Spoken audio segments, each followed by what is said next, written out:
Hello and welcome to Full Contact Nerd. Thank you for listening. I'm speaking with Dr. Elyce Helford, author of What Price Hollywood? Gender and Sex in the Films of George Cukor, published by the University Press of Kentucky, June 2020. Thank you for speaking with me. I'm glad to be here. So first, how did you end up studying this subject and writing a book on it? That's probably the most fun aspect of the whole project. When I was a teenager, I used to watch Cukor's films, particularly just a couple of them, The Philadelphia Story and the film he directed before that. Philadelphia Story is 1940, and before that was Holiday, which is 1938. And he worked with Katharine Hepburn and Cary Grant on both. And I kind of went through this period of loving Hepburn and Grant and loving them together. They also did the film Bringing Up Baby that a lot of people know. That was not Cukor directing, but I used to watch it with a teenage friend of mine, and we had kind of this pattern of, if we could get hold of a movie or tape it on VHS, we would kind of watch films over and over. And I always loved it. And years later, I'm teaching, and I get an invitation to contribute to a journal that wanted to talk about, was it on bisexuality? And I thought about the way Katharine Hepburn and Cary Grant, there's always a third person in their films that gets in their way, that makes a triangle, a man or a woman, and the attraction seems to go throughout the characters, that the two men seem to have a connection, or the two women seem to have a connection, in addition to the Cary Grant, Katharine Hepburn characters. And they had also done a 1935 film called Sylvia Scarlett together that was also directed by Cukor, and that one has Katharine Hepburn in drag for the entire movie. So these things, I enjoyed them, and writing can be like, in some ways, solving a puzzle. It's also rhetoric in that you are trying to make an argument that's persuasive by using the evidence before you. And so that article got published. And then I just started thinking, what else interests me about Cukor? A lot of my colleagues identify with a specific author or artist or filmmaker, and that's never been the case for me. I wrote my dissertation on Black feminist science fiction writer Octavia Butler before she had become really famous. And by the time I was done with my dissertation, which is also like writing a book, I was just sick of it. And now I really am done writing about Cukor after this book. But I wrote another article, and then I started saying, well, could I put these together as a book? And so rather than a biography or detailed overview of who Cukor is through his films, I started thinking about how much gender and sexuality play a role in his life and in his films. And I started writing little case studies where you take a group of, say, 3 films, and I did the bisexuality article, and I did one on drag, because several, like 5 or 6 of his films have women in drag in them. And I started thinking about, what's that about? Why is he doing that? And as Hollywood's most successful gay studio director, I think he was invested in playing with gender a little bit. And I also think he was forced into that direction by being called a woman's director, which on a positive angle means he can work with difficult women. Difficult at that time really just means independent. But Katharine Hepburn, he worked with Joan Crawford on 2 films. He worked with Marilyn Monroe on a couple of films. One of them, she died before they finished it, but he was working on it with her. And because he's seen as somebody who can work with these independent women, that's a good thing. But women's director is also a homophobic slur. Because he's gay, he's only fit to work with women, even though he did get a number of Men Academy Awards in his films. He helped them to get them. So I played around with these case studies, and eventually they pulled together to create something that felt like a book. And just a side thought, when you mention, a director able to work with women, it also makes me wonder about directors trying to hit on their actresses, and making problems that way, whereas he wouldn't have, So No. it's just kind of a side thought. I don't know if you have any comments or. No, I do. That's very true. They knew they could trust him. He worked on, I believe, 10 films with Katharine Hepburn, and she knew she could trust him. He guided her career. He gave her her first big hit in 1932 opposite John Barrymore in A Bill of Divorcement. And he liked her independence and even to some extent her affectedness. He tried to help her tone it down, but he was an Anglophile. He really loved the British. And so he liked her kind of fakey New England kind of accent that a lot of actors used back then that made them a little bit haughty. And I think he liked that because he came from this very middle class Jewish American Lower East Side family. And he liked classy people. He hung out a lot with people like Laurence Olivier and Vivien Leigh. And so, I think they knew they could trust him.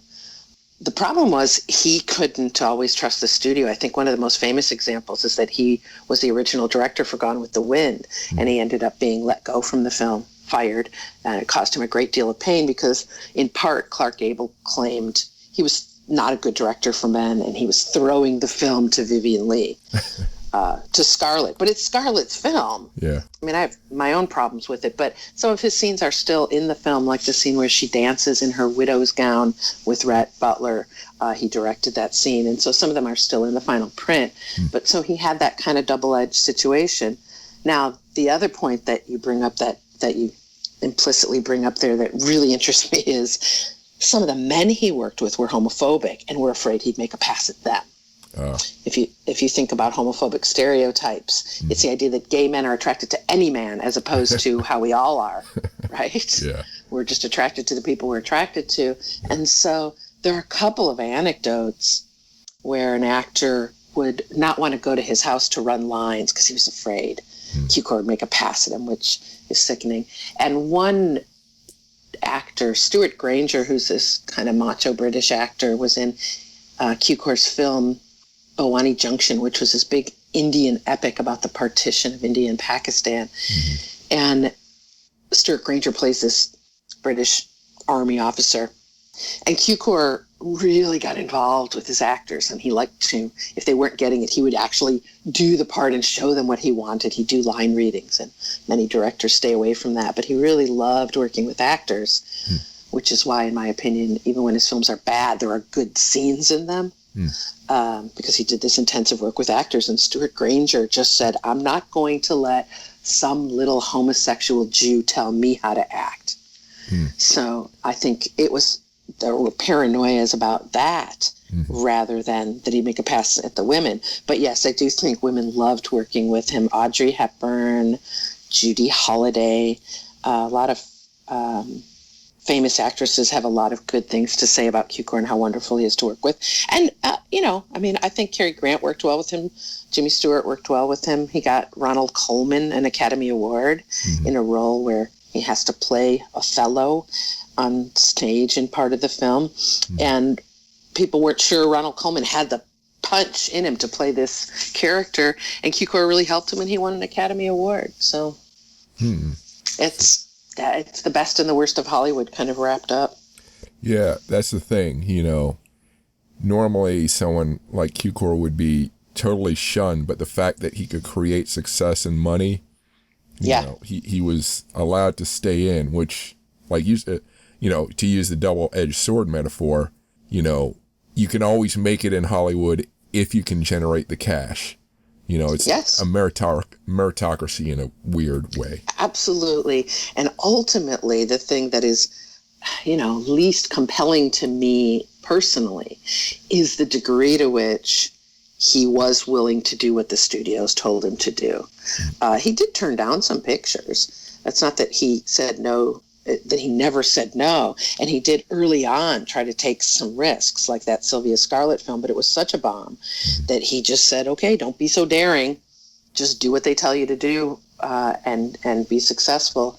And so although he felt pigeonholed, there's this wonderful quote that I used as an epigraph in the front of the book. Heaven knows everyone has his limitations, but why make them any narrower than they are? And he did feel a bit of that pinch. But Hollywood at the time, I mean, it was an open secret. Everybody knew he was gay. That's not a problem, as you said. That's not a problem if you're turning out good product. And for the most part, he did. And he did for much of his life. So he had tons of pictures in the 30s and 40s. But he was able, as the studio system crumbled and beyond, to do films in the 50s, in the 60s. And his last film was 1981, like a year and a half before he died. So he made films over a 50-year period in Hollywood, which is quite an accomplishment. I'm speaking with Dr. Elyce Ray Helford, author of What Price Hollywood. You can find more information on her work at elycehelford.com. If you like this podcast so far, please subscribe to it and rate it if you can. Please go to my Facebook page, Full Contact Nerd, to find links to interesting nerd-focused videos created by others. Please go to my Twitter page at Full Contact Nerd for links to nerd news and academic articles. Please check out my Instagram page, Chris Alvarez Sci-Fi, for cosplay and convention photos. Please check out my YouTube channel, Full Contact Nerd, for interview videos I've made. You can also sign up for my newsletter at chrisalvarez.com and fullcontactnerd.com. In the newsletter, I post video and news links as well as regular updates on new nerd-friendly books being published. Remember, my name Chris does not have an H, C-R-I-S. If you're interested in other kinds of history, such as military history, or film, TV, books, and comic books history, including science fiction, fantasy, and horror themes, or the history of outer space exploration, you can find the links to my other podcasts and associated book lists at historyrabbithole.com. That's rabbit as in the animal. historyrabbithole.com. Thank you for your support. And now back to the podcast. Were there any studio heads or executives that really liked him, like on a personal level? Well, he didn't have a lot of close friends, period. One of the ways in which you stay safe is he never really did have a partner, which is kind of sad. It's typical in some ways of the era. He was known for having flings. And in later years, you hear stories of him, giving bit parts to young, handsome men that he would sleep with in order for them to get a part. And so in life, he never really had a partner. His closest friends were Katharine Hepburn, and Hepburn, when she was having her relationship with Spencer Tracy, who was married, but they didn't get a divorce because of Catholicism. They just weren't willing to divorce. So he gave them his pool house, and they would stay at his pool house. And so he had people like that, particularly Hepburn, that he was close to. As far as a director, I think there was much more of a professional relationship. I haven't read a lot about closeness. There were a few, like Pandro Berman, who just after that Sylvia Scarlett escapade, exploit, he never wanted to work with him again. And I know that David O. Selznick looked a lot like Cukor, and people would confuse them. And there's a guy, there's also I forgot his first name, Cukor, and people would confuse them because of the name, and he hated all of that. I would deepen it with a little reference to Jewishness. The moguls, the Hollywood studio moguls, the big producers of the 5 main studios, were all Jewish American and had worked their way up from poverty. They all lived within 500 or less miles of each other in the old country. They didn't know each other, but they came over all trying to make money. And they had been peddlers or fur salesmen, or they worked with department store ordering or things like that. So they were, film for them was another thing to sell. So it's not till 1962 and the miracle decision that film is free from First Amendment rights, deemed an art, not just a product, but for them it was a product to entertain and to make money. And so they were very money oriented. I think Cukor was too, but he was not from that same group. Those are Ostjuden or Eastern European Jews. And Cukor was from Western Europe. His parents were Hungarian, so more in the area of like Germany, Hungary, Austria, those Jews had come over in much smaller numbers earlier, although Cukor's parents came they came before the start of the 20th century, and the others came around the start of the 20th century. And so they had very different attitudes. Cukor was more aligned with, in terms of what he did, I think, with the European directors who are the émigrés like Billy Wilder and Fred Zinnemann, who did High Noon, and Ulmer and Siodmak and all these people, Fritz Lang, that all came from Germany and that area, fleeing Hitler. And I think he saw the world a little more the way they did, where they had more female main stars and that kind of thing. And so I just don't think he related well to their fast-talking bullshit. Yeah. And so, no, I don't think he was close to them. I think the people he liked best were erudite and what he wanted to be, which was successful in what he did, but seen as, combination of classy and similarly telling ribald jokes and using slurs and things like that. He even used gay and Jewish slurs in jokes and things like that. So he was kind of multiple people, a different self to different people, but I don't think he was close to very many. Did the work he did have an influence on other directors? Did they pick up anything that he, I know you said he stopped being daring, but obviously he had an effect. You don't hear very many young directors say, oh, it was all about Cukor for me, because he's one of those directors that people call like an invisible hand. He's not an auteur, meaning like an artist, a singular author of his films.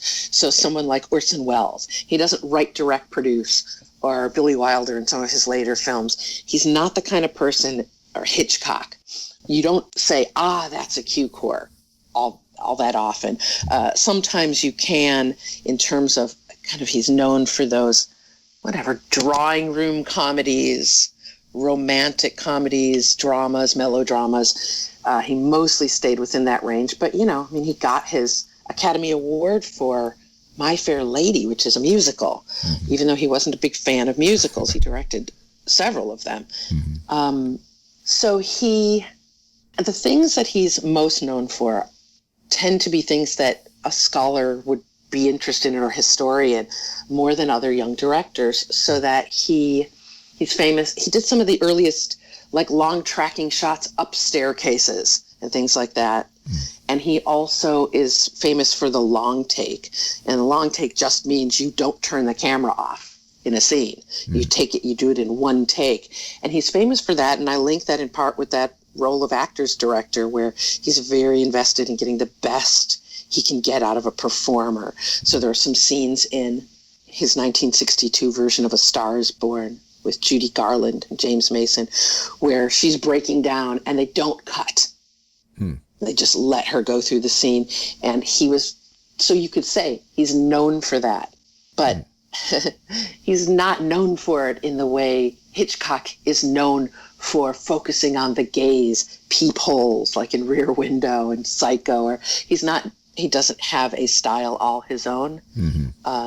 Some of the other critics call him like the master of entertainment or a master of ceremonies. He made things harmonious and engaging on the set and let people do their thing. So he gets somebody to handle set design and color. He would direct some shots, but not the way some directors would, where they are in control of every single shot in the film. And he never wrote or rewrote. He occasionally would add a scene. But I mostly found him interesting in the ways in which he adapted. That's why we decided to title the book, after much discussion of many other titles, What Price Hollywood, because that's the name of an early film he directed, which is a predecessor to A Star is Born. But not a musical. And What Price Hollywood? What does it cost for him to become who he became in Hollywood?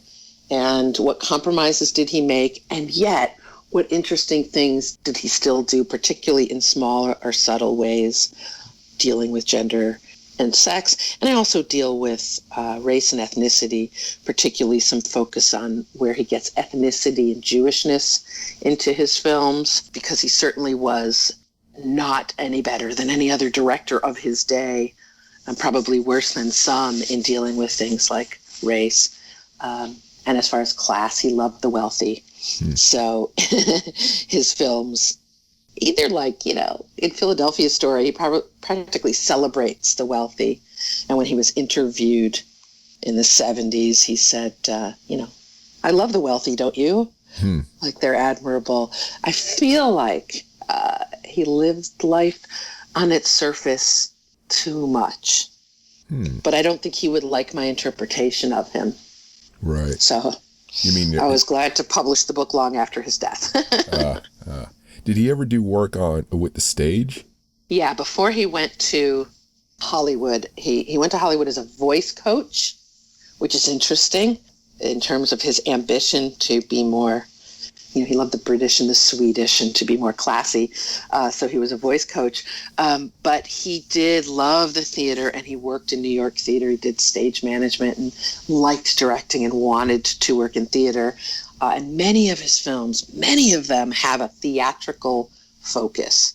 So either you've got films that were big Broadway hits as plays, like Philadelphia Story and Born Yesterday, that were huge stage hits that he then directed. And so that's another thing he's known for, is he could adapt stage plays for film. And then also he has theatricality in his films. So an obvious example would be something like a film called Heller in Pink Tights, which is based on a Louis L'Amour Western novel. And it's about a theatrical troupe in the Old West. And it stars Sophia Loren in a giant blonde platinum wig. It's a crazy film. But it's about this. He said, I'm not going to do a film about the West. I'm going to do a film about a theatrical troupe in the West. So that's his Western. And other films like A Star is Born, where it's about performers. I'm curious if he ever was expressed any sort of frustration or anger about having to tamp down, some of what he wanted to do, or did he just get along with Hollywood? Getting along was definitely his biggest goal, succeeding, proving himself. He was very, very hurt about being fired from Gone with the Wind, just shamed by it. Because everyone in Hollywood's going to know it's a big production and you get fired. He was upset about the Sylvia Scarlett situation before that, and realized that experiment just failed. And it also was butchered in editing because he didn't retain. He's not one of those people that insisted on the rights to absolutely everything as he went. He'd occasionally say, if I can't get this performer, I don't want to do it. But he rarely said flat out no without a good reason. He turned down directing the first A Star is Born in 1937, Janet Gaynor. He turned that down because he had done What Price Hollywood in 32, and they were so similar that he wanted a different challenge. And when he got Judy Garland when she wanted to do it, she and her producer husband wanted to do that film. Then that was an exciting project because she's another one of those difficult actresses.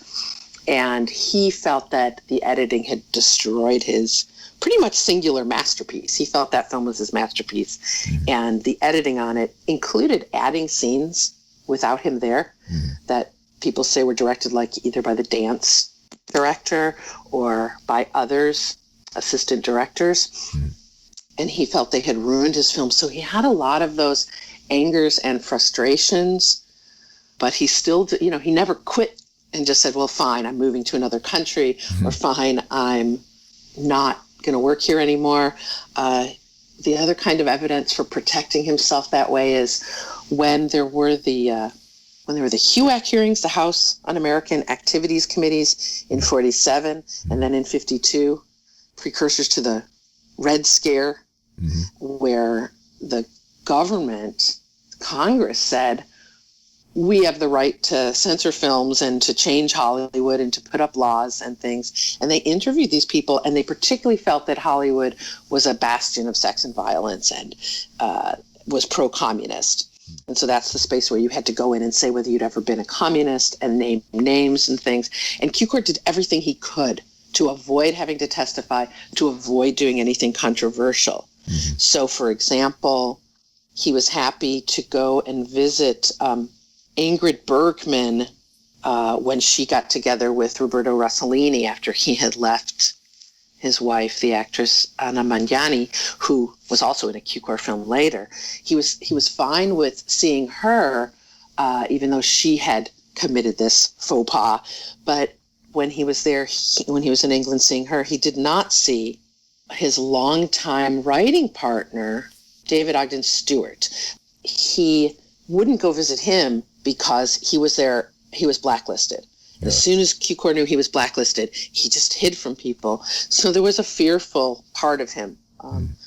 There's a Patrick McGilligan biography called A Double Life that talks about his, which is another name of a Cukor film, but talks about this double life he lived where he hid certain things and he showed others. He talks about it mostly in terms of his homosexuality, but I would say he tried very hard to be depoliticized. Mm-hmm. And there's a cost to that. You know, it's not like he didn't deal with some things. I mean, doing a film about the partition of India is a powerful picture. Yeah. But the studio didn't like any of the politics and added a voiceover that he hated to it by Stuart Granger, who had been insulting and horrible to him, so that it shifted the picture in which the main female character kind of symbolizes this torn India. She's of mixed race or half caste, as they called it then, of Indian and British, but played by American actress Ava Gardner.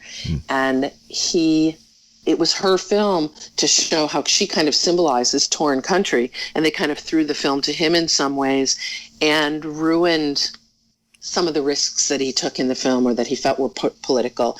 And so he just, I don't know, he tried in bits and pieces, but I find that you have to get to the gender politics or class issues or ethnicity through more subtle elements of the films than overtly.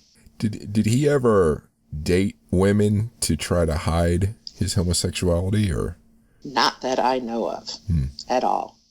He had female friends that were close to him, and he was very close to his sister. Mm-hmm. But no, he did not. He didn't publicly date anyone for most of his life that I know of. And then there was a big controversy late in his life where he had a man living with him that I don't really know exactly what their relationship was. May have been physically intimate, may not, but the family was very upset because he left a lot of his money to this guy, and the family felt he was scheming. But he didn't, he didn't date or marry, didn't have one of those lavender marriages where stars marry. But he was very respectful of the people he worked with. One of the things he felt was, as far as his homosexuality, was that you shouldn't make it visible. So you shouldn't be swishy. I mean, offensive stereotypes. You shouldn't do that pansy kind of character. But he has a pansy character in one of his early films. So people liked him. They'd say, well, he's not one of those Jews. He's not one of those kind of gay people. And it's sad to have to live that way, I think. Yeah. So it certainly wasn't because I admired him as an individual that I wrote this, but that I found it's too easy to just write him off, that there are interesting things going on in his films. There's a film like The Women in 1939 that he got as kind of his consolation prize for being kicked out of Gone with the Wind. He also advised and did some informal directing, uncredited directing on Wizard of Oz. But The Women has over 100 women in it and no men.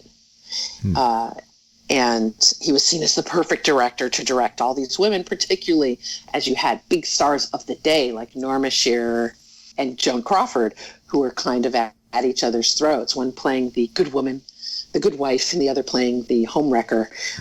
And managing them all and getting them to work well together and stuff was a thing he did. Do you think, so the whole idea of looking at the past, through today's lenses, do you think it's unfair to judge him harshly for how he lived then? Or do you think he stood out as, someone who could have made change and really didn't take any kind of risk? Well, so two responses. Mm-hmm. In general, I feel that people should push boundaries during their era, and I get very frustrated with, well, Gone with the Wind is the way it is. It's racist because that's how things were. Mm-hmm. So I applaud someone like Hattie McDaniel, who plays Mammy, because she said, look, my choices were I could play a maid in Hollywood films, or I could be a maid. So I played a maid. Mm-hmm. So an awareness that we don't see them as these naive people who had no other choices. Butterfly McQueen, who plays, who's the one, I don't know nothing about birth and no babies, Miss Scarlet, and has that fluttery voice. Those are the roles they could get. And Cukor directed her. She had a bit part in The Women. And there aren't women of color in that film. But Butterfly McQueen's little part stands out to me because she is Joan Crawford's character, the working class perfume counter girl. She's her maid, just as the way she would be a maid to the rich women of the story. Mm-hmm. And Joan Crawford's like, you go home to my house and you make a dinner so I can have my married boyfriend over and I'm going to tell him I cooked it. And she's like, well, you need to give me more money. And she says, no, you're lucky you're getting that. And so you see this person who's working at the store but can't be in the front counter and then has to do work after work to make extra money and is still exploited. Mm-hmm. So it's not that they're invisible. I mean, he didn't write that character, but it's not that they're entirely invisible. But I can say that there were issues he addressed and there were issues he didn't. He did admire the wealthy who were predominantly white in Hollywood and lived in Hollywood. He lived there as a man who could, he was heavy when he was young and he didn't like that, particularly his heavy phase when he was fat and didn't like the way he looked in pictures. He had very full lips and very tightly curled, what they called kinky black hair back then. So he had a very kind of Jewish look to him. And there he is among all these stars. So I know he has these kind of insecurities that you can see coming out in the way he works with other people. So living vicariously. And he's not going to live vicariously through working class black people, for example. And he didn't do Westerns. He did that one comedy musical-y kind of Western. And so he's not dealing with Native Americans. He did a few films that you can link with film noir, and I have a whole chapter on how you can link some of his films with film noir in the 40s, because it was in the air at the time in large part. But they're the kind of ones that a lot of the European directors did. So you have female-centered noir, which more the European directors were doing, no hard-boiled detectives or things like that. And thus, he's not doing what some of the others are doing, where you have some noirs that take place in Mexico and you have Mexican characters that can either, like in Border Incident, which is directed by a Jewish emigre director, that have Mexican and Mexican-American characters or have a lead like Ricardo Montalban in them. And so he didn't do those kinds of films. He didn't do crime pictures and didn't like working with violence. But at the same rate, it's the people he liked to work with. What does it mean when you most admire the British and the Swedes? To compare it to something contemporary, and I apologize for bringing the politics into it, but it reminds me of President Trump saying what countries he wants immigrants from. And doesn't want immigrants from.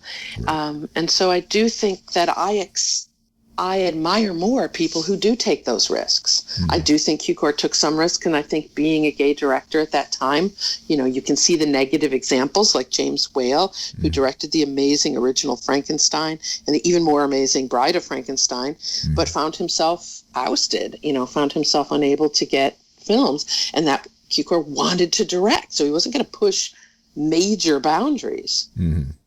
But on the other hand, he did push boundaries in terms of gender and sexual orientation.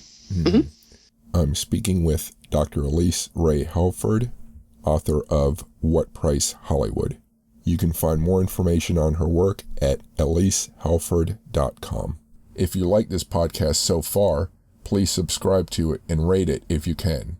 Please go to my Facebook page, Full Contact Nerd, to find links to interesting nerd-focused videos created by others. Please go to my Twitter page at Full Contact Nerd for links to nerd news and academic articles. Please check out my Instagram page, Chris Alvarez Sci-Fi, for cosplay and convention photos. Please check out my YouTube channel, Full Contact Nerd, for interview videos I've made. You can also sign up for my newsletter at chrisalvarez.com and fullcontactnerd.com. In the newsletter, I post video and news links as well as regular updates on new nerd-friendly books being published. Remember, my name Chris does not have an H, C-R-I-S. If you're interested in other kinds of history, such as military history, or film, TV, books, and comic books history, including science fiction, fantasy, and horror themes, or the history of outer space exploration, you can find the links to my other podcasts and associated book lists at historyrabbithole.com. That's rabbit as in the animal. historyrabbithole.com. Thank you for your support. And now back to the podcast. So just to play devil's advocate, just to pull on this thread a little more. Go for it. So you mentioned the black actresses who basically said, well, I have to do what I need to do to survive. Yet Cukor, are you holding Cukor to maybe a higher standard, or might he be able to say, you know, I had to do what I had to do to survive as a gay Jewish person in Hollywood?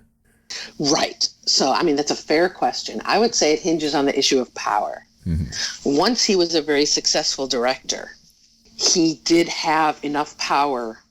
You know, like he made that film Sylvia Scarlett in 1935, mm-hmm. where you've got Katharine Hepburn with her hair cut looking like a teenage boy. Mm-hmm. That was a heck of a risk to take, and he just wanted to have fun with that film. Mm-hmm. And I think I talk about it a lot in the book because her character is very queer and trans in interesting ways in terms of the way the whole film plays with gender, and even in romance. By the end of the film, when she's being a woman again, she's still wearing a very gender ambiguous outfit at the end of the film. Mm-hmm. And so I do think, you know, I don't want to downplay that he did take some real risks. And he worked with actresses like Judy Garland, who had been dealt a really rough hand as an adult. I mean, she was really mistreated. Mm-hmm. And so she had to wear a metal bone in the back of dresses for her spine because she had scoliosis. She was told to not move her arms much, which is what in part gave her singing its power, this movement that she does. She's bound completely trussed up in Wizard of Oz because she's got breasts and she's playing this pre-adolescent character. And she wasn't given a lot of roles that she would really have liked to have had. Whereas when she does A Star is Born, there are whole scenes about prosthetics and makeup and dresses and how an actress gets refashioned that become very political in that film. As far as race is concerned, he would have really had to push boundaries, and not very many directors did. Even those that we consider, you know, just superb, outstanding directors, didn't necessarily want to. I mean, could have been racist themselves. I don't. Yeah. I can't speak of too many directors, but I know that if you're going to call him a little homosexual Jew, I can only imagine what you're going to call people of color. Right. So I think it's fair to say he was somewhat political. He was fearful of losing his position, but he used his power in some ways to do really interesting things. I mean, to start Katharine Hepburn's career, to keep Judy Holliday working. She had a lot of trouble with keeping her weight to what Hollywood found acceptable. Marilyn Monroe was hard to just get to show up to the set. And he worked with these actresses and helped them find success or continue their success, which I think is wonderful. And I do think he cared a great deal about Judy Holliday, who died very young of breast cancer. So it's not fair to hold him to a standard that few others are living up to. It's just a little frustrating. He got a lot of the privilege he got of working with these incredible women that Hollywood just deemed difficult and made them difficult to work with. You know, that's an incredible privilege he had. And he showcased them well anytime he worked with them. And yet, I still am frustrated by, it's a frustration with Hollywood more than Cukor. How about that? Interesting. Okay. So let me turn to the to how you did the research for the book. What did you use to get information on him? Okay, there are a bunch of biographies, right? So I started with the films. I watched, the biographies come in terms of book research, but I started by the films that I knew well, and then said, what else did he direct? Oh my gosh, he directed Gaslight, which is the Ingrid Bergman film where the term gaslighting comes from. Do you know what that term? To gaslight a woman, to make her think she's crazy.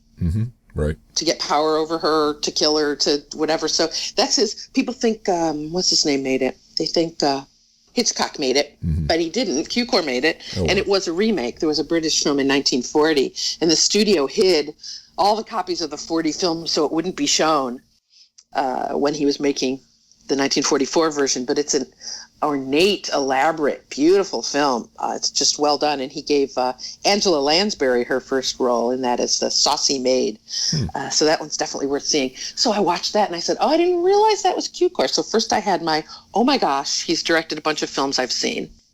And then it was, he directed Gene Kelly's last musical, and finding those films that were less known to me, and also some of the more noirish films, the film A Woman's Face with Joan Crawford as a woman with a scar on her face who's a criminal. And by removing the scar, she becomes a real woman and can marry. Sickening. But the noirish part of it is really compelling. And that's also a remake. That's a remake of a Swedish film with Ingrid Bergman that I like even better. And, Cukor gave it the Hollywood treatment, but also gave Joan Crawford this opportunity to do a film where she's not just playing kind of an overblown stereotype melodrama figure that she did, using her star image. And he believes that his film is what gave her her Academy Award in Mildred Pierce a few years later. In any event, so I started watching these and realizing how many films there were. And I started grouping them into issues that I thought were going on in various films. So it was finding old VHSs, finding some of them online. Almost none of his films are in the public domain. I'm not sure any of them are. So they're very hard. You can't find them on YouTube or things like that. So when I've done research into film noir, which is a book I'm working on now, the noir book, you can find a lot of noir online because it's public domain and people put it up, but Cukor films get taken down if you put them up on YouTube. So after I've watched a bunch of films and kind of started thinking about issues that are going on and grouping them, then I start reading what other scholars have written about Cukor. So I start reading the multiple biographies. There's a book of interviews with Cukor, and there are filmographies where they just say a few pages about each film or his main films. And so I'm reading and seeing what other people have said and also what they haven't said so that I know I have an original contribution to make. Cukor is, I would say, understudied. There aren't as many scholarly articles and books on Cukor as there perhaps could be or should be. He's not considered a great director. So there's a billion books and articles on Hitchcock, or I'm trying to think of other people. And there are certain directors got rediscovered in the 80s with queer studies. So Dorothy Arzner, which was the studio system's only lesbian director. There are several books on her and there are articles on her films. And Cukor, at the same time, started being studied more for his queerness.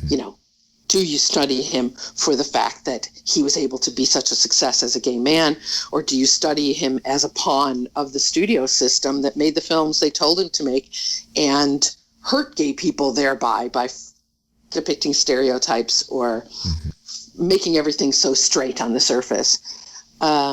So biographies and books and articles, and then, whatever I could find. Fortunately or unfortunately, I got a little scared about this. In 2015, when I was kind of, because it takes a while for these things to go in stages, but in 2015, when I was drafting the full manuscript, a book came out on Cukor that has individual chapters and covers all of his films through a focus on different topics related to Cukor.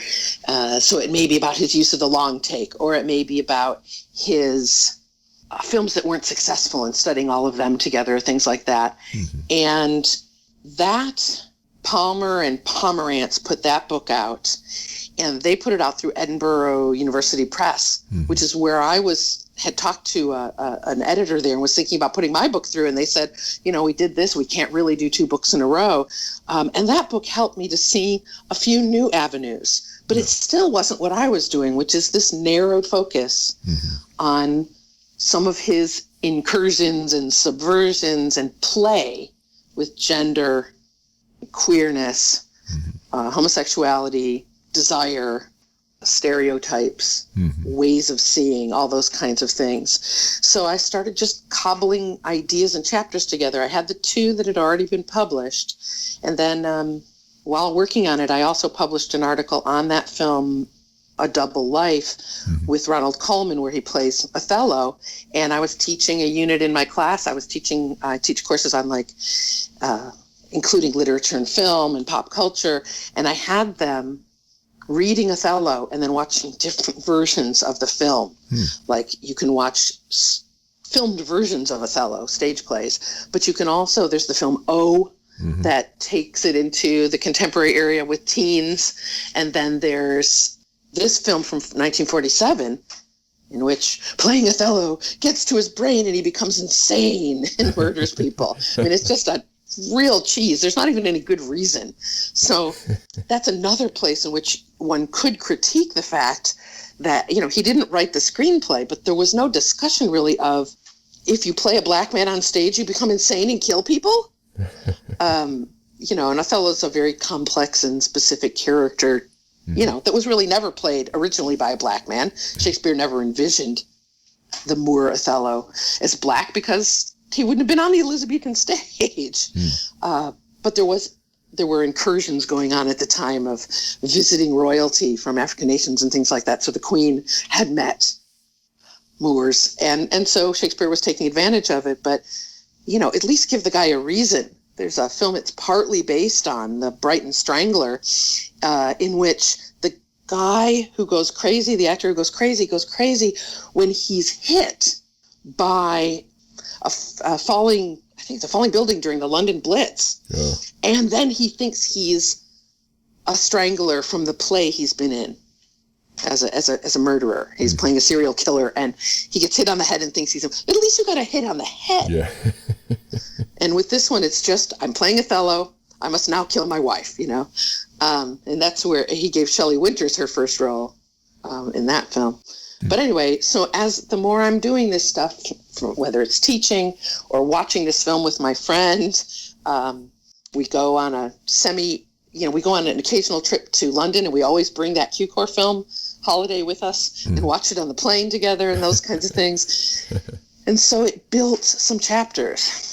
The hard part was building enough of these case studies of 3 or 4 films together and coming up with ideas that aren't just, oh, look, there's a young boy in every one of these films, right? So I had to come up with some themes and issues that I found meaningful and that represented a certain number of Cukor's films. And I found that in things like, whether it's thematic, like topical female friendships and male alcoholics who come to a bad end versus male alcoholics in comedies who don't. Or whether it's exploring film noir themes and images, or representations of Jewishness in the characters that are often indirect. He did not make any films about actual Jewish characters that are named as such. But there are these New York City characters who, I think in like Born Yesterday, that signify kind of New York Jewishness or that kind of thing. Does that help answer the question? Yeah. How many films did he direct?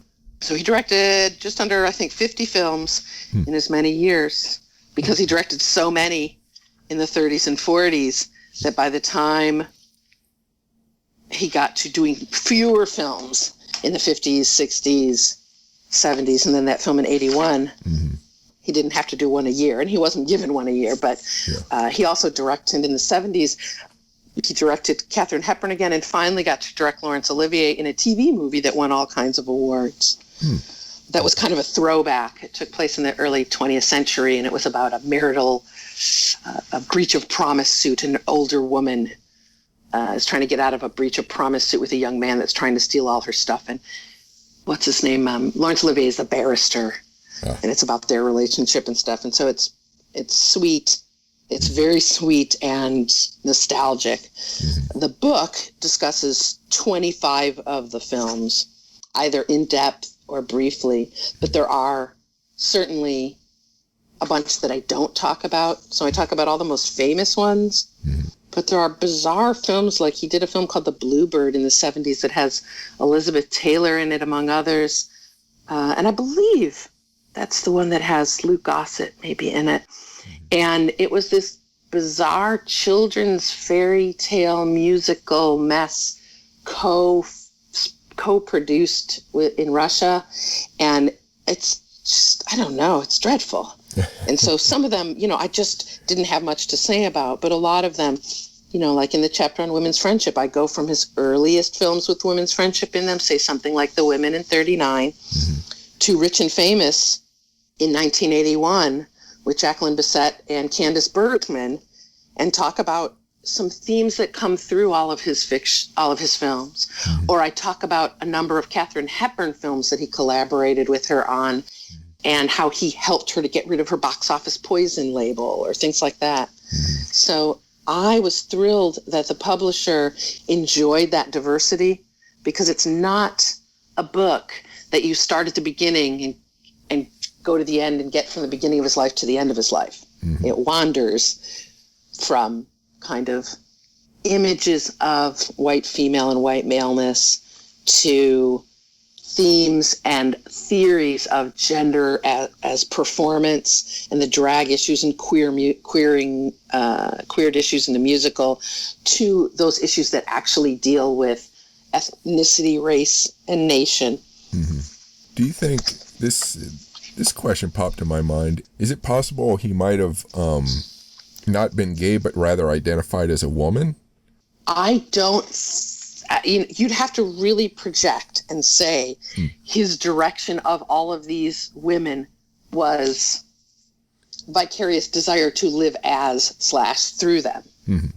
And it's possible to argue, reading all the interviews with him and what he says about himself, plus the biographies, I think it's more likely that he wanted to live vicariously through actors and worked best with women in a homophobic Hollywood than that he was actually trans. There's no depictions or discussions of him. Like he has an art director who does all the color schemes and designs, and he has people who do the costumes and gowns, and he does not involve himself in that kind of thing that might suggest an attraction to things feminine. I definitely read him much more as a man who was physically attracted to other men and lived in a culture and a Hollywood space and grew up during an era in which an open relationship just was not an option.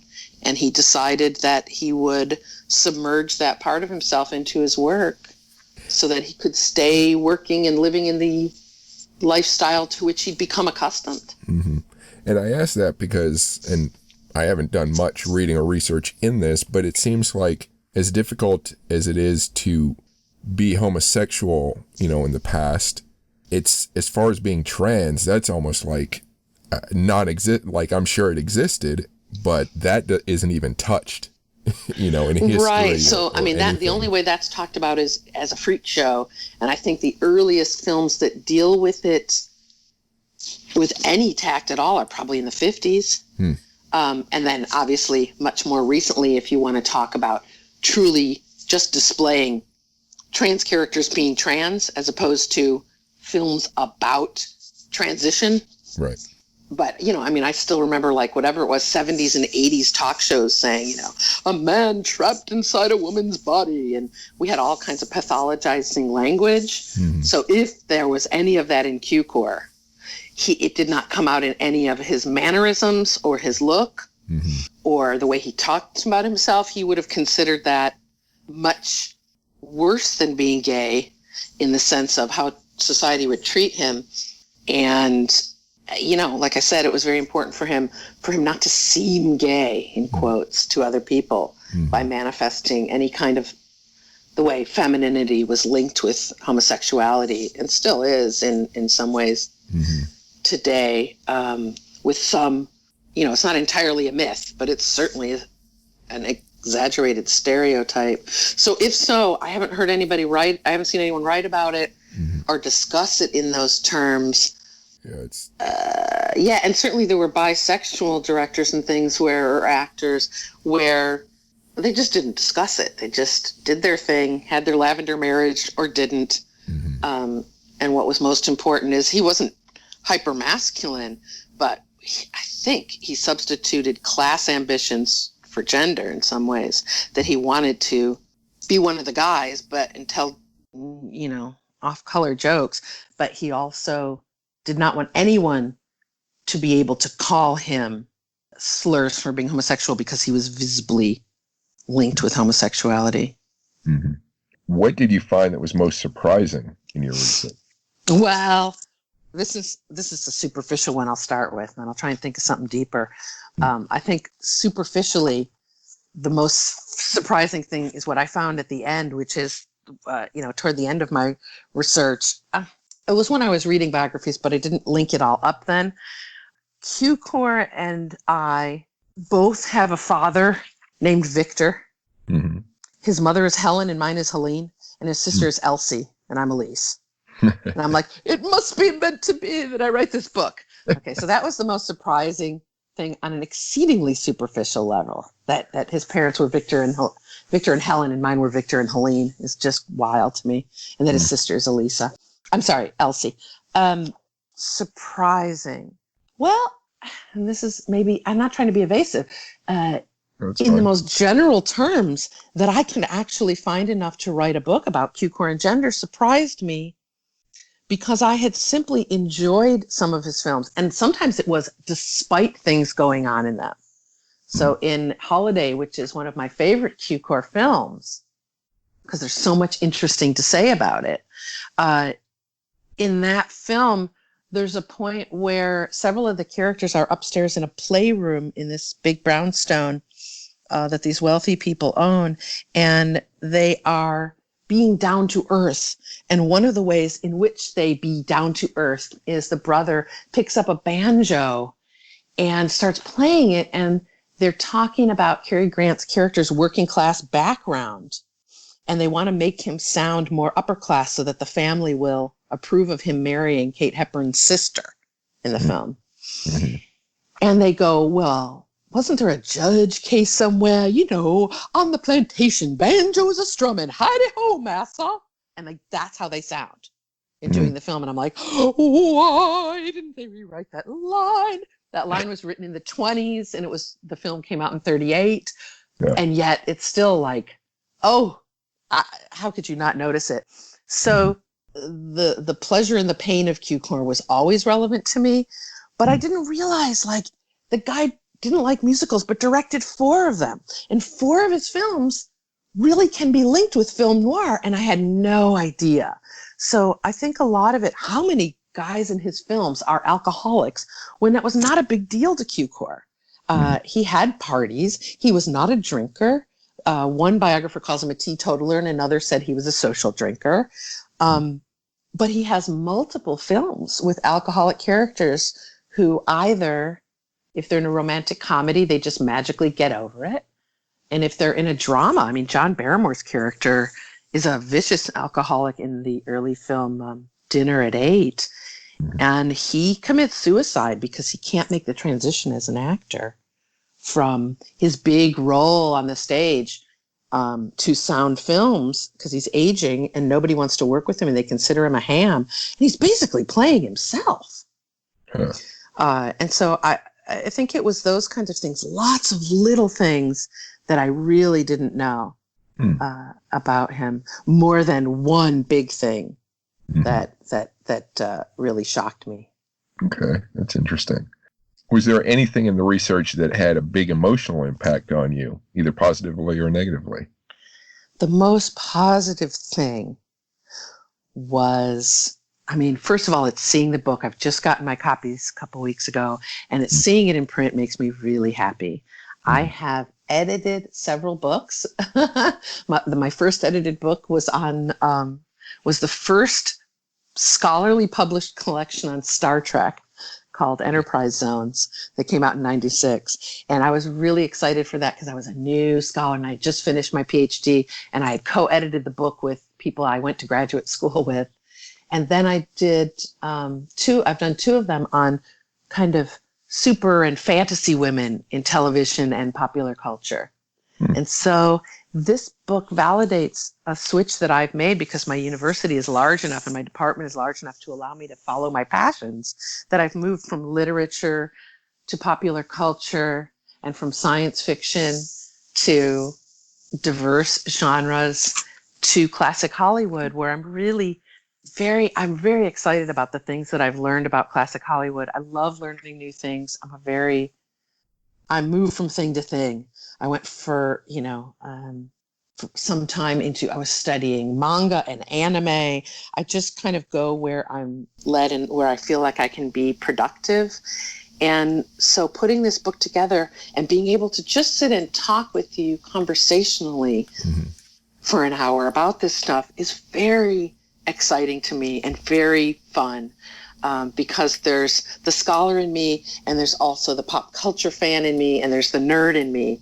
And all of those things kind of come together here in that the book is a scholarly book published by an academic press. Nonetheless, I made sure it had a lot of photos in it. I went on eBay and I'd search for the best original publicity photos I could buy so that we could legally include them in the book. I won't tell you how much I ended up paying, but for one of them, less than 100, I'll say, for this one, was an original photo from Cukor's collection.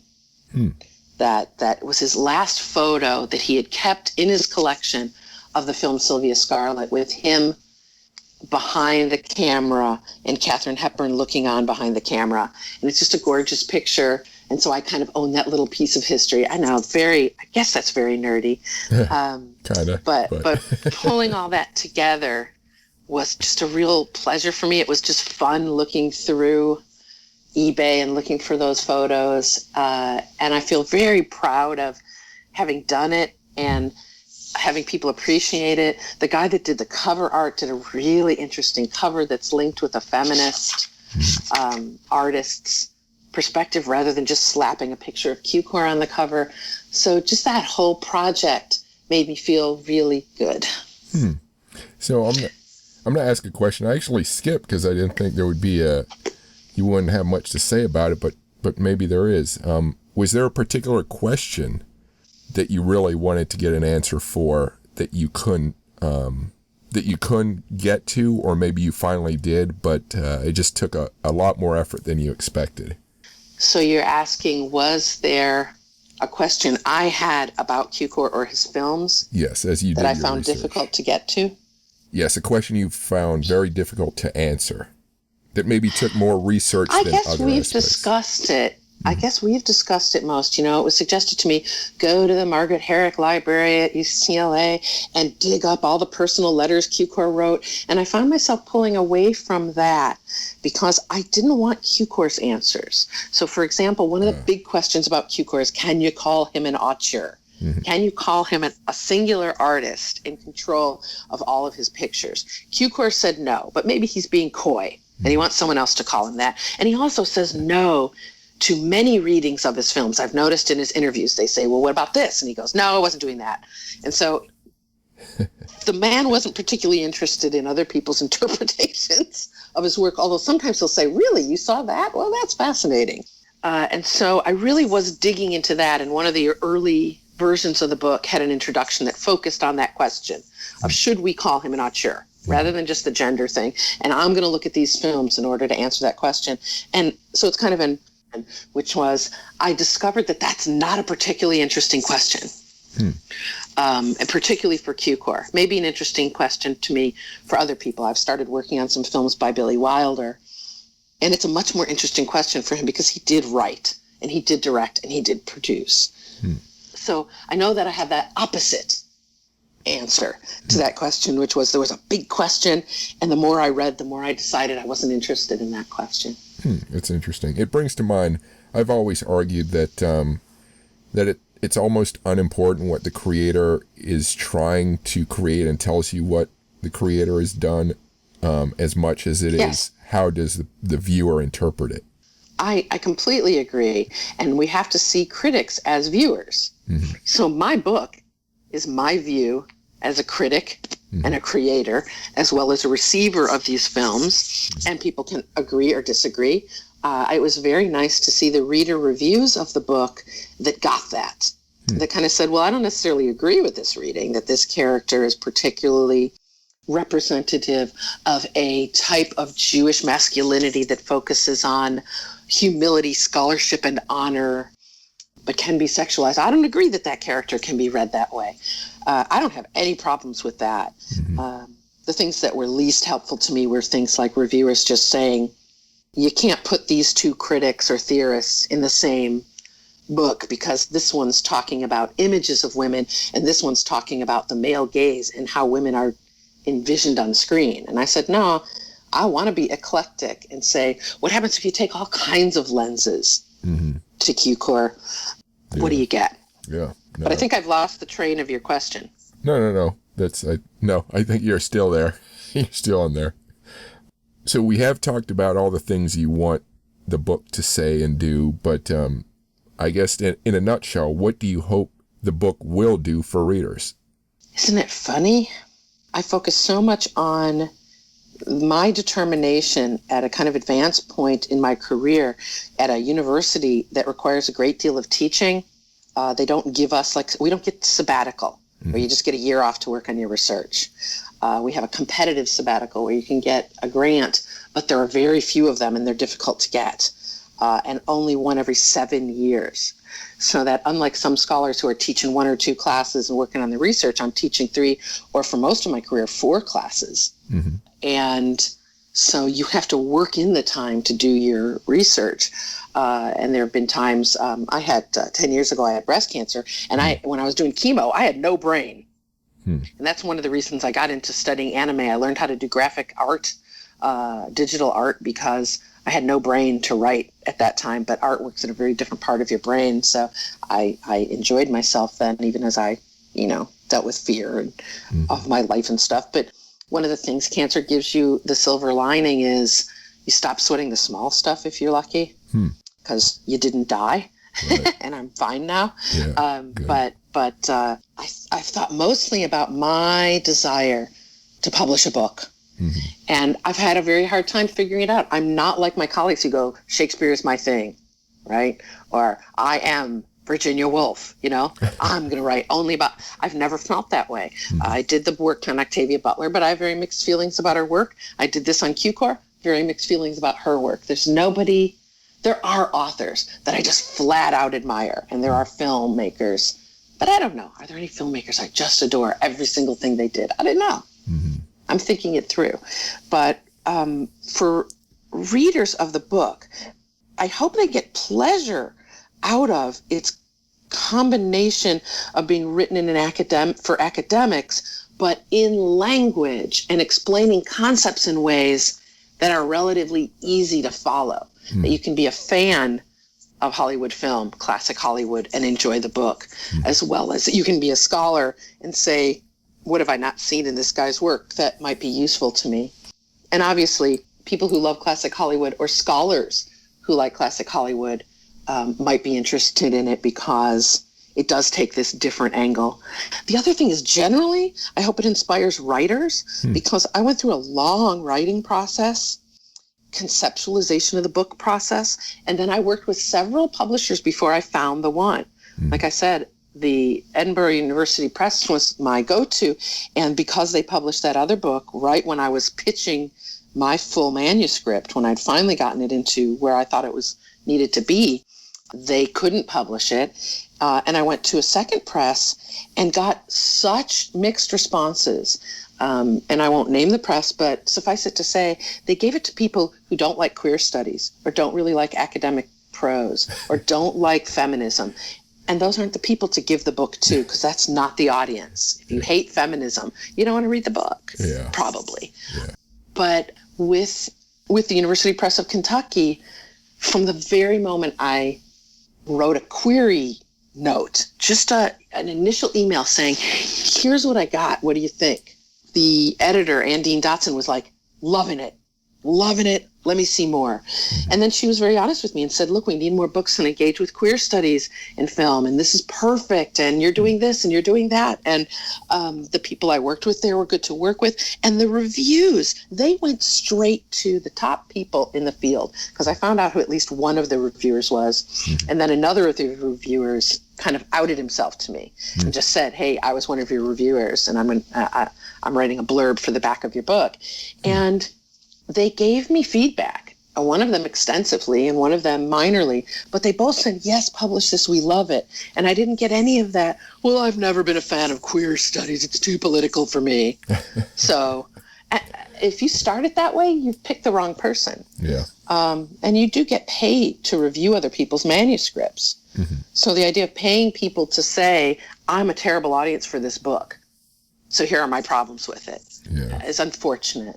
But I guess I would say that if you have lots of writers listening to the podcast, that idea that you have to draft and redraft, think and rethink, have patience with yourself.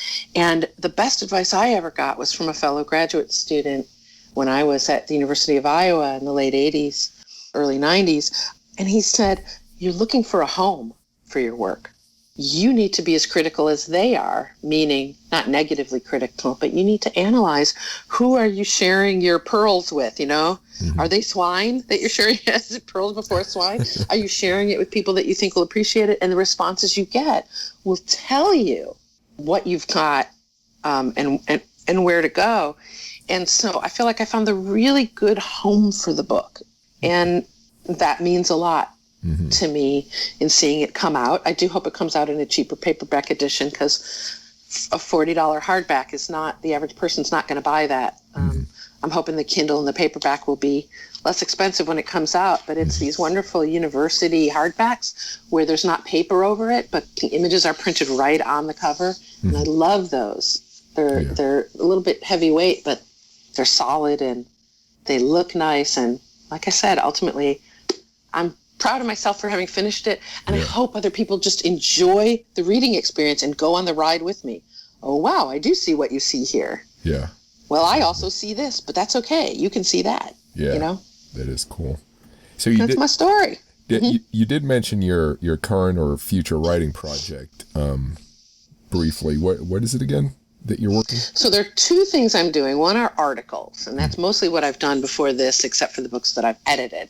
And the articles are on films by Billy Wilder. And particularly, I'm looking at the fact that he was another Jewish, I'm Jewish, and that's one of the reasons I write this stuff. I'm Jewish American. It's an ethnicity more than a religion to me, and Hollywood is full of that. And so I'm interested in Billy Wilder, who is a Jewish emigre who flees. He's from Vienna, but he was working in the Weimar cinema in silent film. And he flees when Hitler comes to power, knowing that neither Germany nor Austria are going to be beyond his grasp. And his mother and his grandmother stay there and are murdered in Auschwitz. And I think it affected a lot of his films. Now, a lot of people have already written about that. So my goal is, in reading his stuff, I have to read a lot more before I say a word about anything, because there's a lot more writing about Billy Wilder. He's famous for being the director and sometimes writer-producer of films like Double Indemnity, Some Like It Hot, Sunset Boulevard, The Apartment. And I'm looking at some of his films that have been less studied, like Ace in the Hole, which stars Kirk Douglas, also Jewish. From immigrant parents, grew up on the Lower East Side of New York. And it's about this ruthless newspaperman and Billy Wilder had been Hyperman in his youth, who just takes advantage of a situation where a man is trapped in a cave in New Mexico and makes a story out of it that's basically lethal, that it just destroys everyone it comes into contact with, including the guy himself, including the editor himself. And I'm looking at issues of race, as well as Jewishness and Holocaust survivor guilt in the film. And that one's just been accepted for publication in a journal. And I'm working on another one for a book that I'm co-editing that is on what we're calling liminal noir. So I've done a lot of reading and teaching, more teaching about film noir. Like I said, there's a little chapter in the Cukor book that deals with noir, but I've taught it. I teach a course on film noir at Middle Tennessee State University, and I started saying, I need to publish. As I'm showing these things, I'm learning about them. So I've seen. I used to do what's called a live tweet or a Twitter riff sessions, where every Sunday night, 10 to 20 of us, people I don't know, would get together on Twitter, pick a hashtag, and the hashtag was BNoirDetour. And they're still going. I had to step back, but they're still going. And they show a film every Sunday, and you live tweet your comments about the film. So they pick one that's in the public domain, like on YouTube or something, and we all watch the film and comment on it. And so I have just seen, I can't even count how many noir films I've seen, but I wasn't really publishing on it. So I did the Cukor chapter, and I'm co-editing this book with my colleague Chris Weidman at MTSU that deals with what we're calling liminal noir, meaning gender bending. So it may be a melodrama with noir elements, it may be a musical with noir elements, but that people generally don't talk about as film noir. But we are, because you learn something new about the film when you look at it through the lens of film noir. And so those will be films from the 30s to the 60s, from the US, England, Czechoslovakia, Japan, and trying to think of the other countries. Mexico and Spain, I think, are the ones that we're mostly working with right now. And I'm co-editing it, so we have experts in each area or each nation picking a specific film and doing a case study of, look, you learn a lot more about this film if you study it as noir than if you study it as a romantic comedy, or you learn these new things about Mexican cinema or that kind of thing. That's really cool. So I think we'll be able to get a publisher for it. And we started with some, just a few people I knew, like Vince Brooke, who published a book called, I can't remember what it's called, but he published a book on Jewish noir directors. So Jewish emigres, people like Billy Wilder, who came over to this country, Fred Zinnemann, Kurt Siodmak, they came over to this country and were Jewish, driven to darkness, it's called. And so he said he would be involved in it. And we contacted a few other names in the field and things, and we were working on our chapters, and we put out a call for papers because we wanted to enhance the international element of it. And so I'm working with a Czech scholar who just does great stuff and has really introduced me to Czech film. So I'm really interested in that. I doubt I'll publish on it, but I've been watching a bunch of films because they had a whole new wave of Czech film that dealt with the Holocaust that is fascinating. Much different ways than Hollywood deals with it. They're not like Schindler's List or things like that. And several other kind of big names in the field have hopped on board when I've contacted them and said, yeah, not only do I want to write, but my co-author of this book wants to write for you. And this, so we've got one of the scholars on Ida Lupino, who was really the only Hollywood director of the 1950s.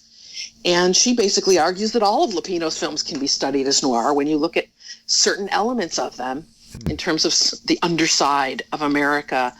And she links it to women's experiences after the war and being told to go home, and just great stuff. So that's my new excitement. But, when your book comes out, then it's that excitement. And now the next project is this noir book that I hope will, be done in a year or so, and then out in 2, I hope. Yeah. No, I love noir, so that sounds really cool to me.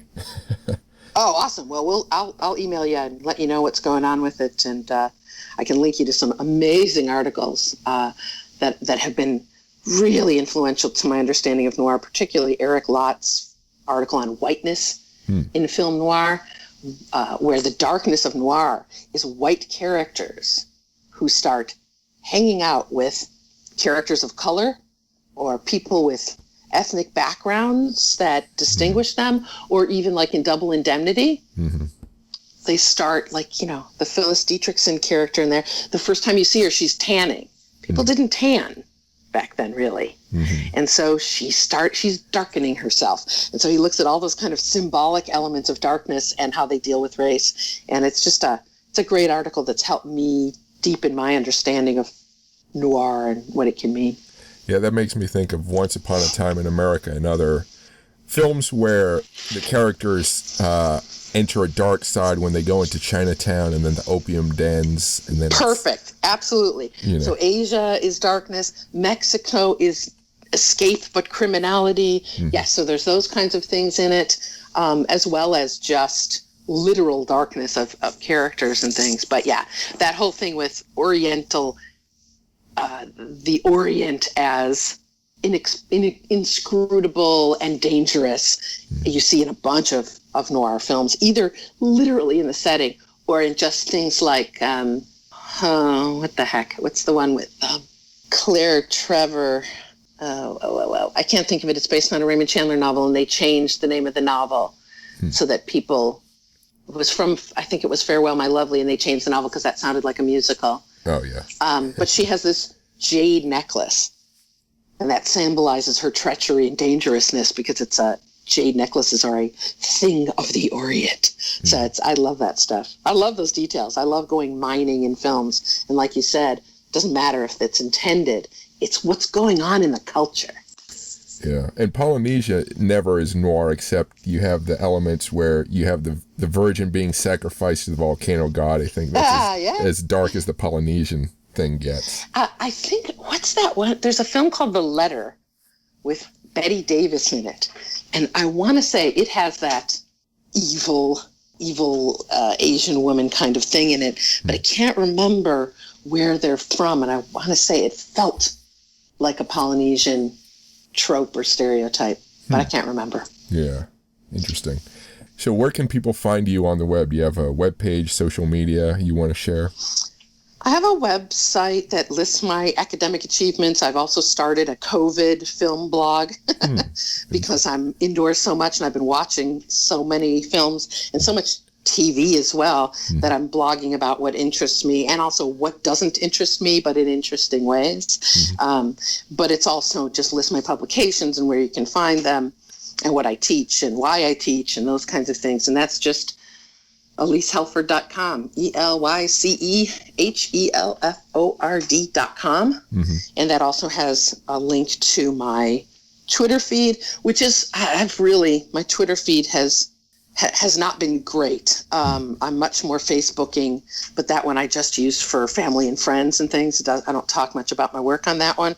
But the Twitter account is where I talk about what I'm up to, what I'm doing. Okay. And also it has all my Black Lives Matter stuff up there right now. So I'm full of fury and desperate desire to make the world a better place and a safe place for people to grow up and live. Do you want to share that Twitter handle? Oh, that's just at Elyce Helford. Okay. All right. And it's also, if you go to ElyceHelford.com, there's a link to email me or to go to the Twitter. Okay. I should probably do a work-related Facebook, but I don't want to give Facebook any more time than I already do. Yeah, I understand. Grr. Yeah. That's all the questions I have. Do you have any final thoughts or words?